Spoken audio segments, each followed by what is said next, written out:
Guys, tikman natin tong super giant na empanada. Tingnan nyo naman kasi guys. Ayan o, ang bango, bagong-bagong luto. So ayan guys, testingin na natin siya. Spicy ata itong lalagay ko. O ketchup ba ito? Hindi talaga ako mahilig sa empanada guys. Pero tikman natin kung masarap. Ilocos empanada. Masarap din pala siya. Ano ba yung mga nakalagay-lagay din? Sarap. Sarap. Sarap. Tapos tingnan natin isang sauce. At tikman yung empanada. Sarap din nila ko sa bahay. Ay, suka pala tong isa. Sarap naman. Ayun, ano yung cha-cha? Ano yung cha-cha? Ano ba yung sabi ko? Rose.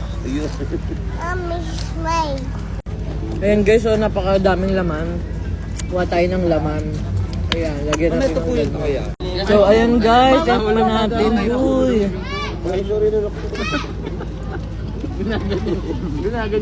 Ayan guys, so tingnan nyo naman. May tubig ka. Sarap. Ayan na. Sarap pala yung empanada. Diretso sa fried. Busog pa pa yun. Ubus ko na yung kape. Dito yung kape. Kape sa 24th Brew Menu. Dito lang yan guys sa Pamos Food Hub. And kaka-open lang. Dami na rin agad tao. Ayan o. Dami na rin agad tao. O diba? Let's go. Pati kami dito na nga. Sabi mo, sarap. Sarap.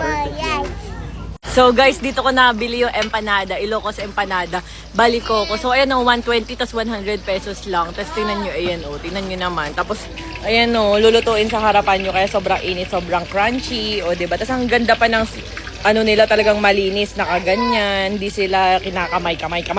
Yun yung nga yan. Ito, mantika. Charis. Ayan, so go! Nagsisimula na sila magluto. Punta na agad kayo. Ayan, dumadami na rin ang tao dito sa branch 1.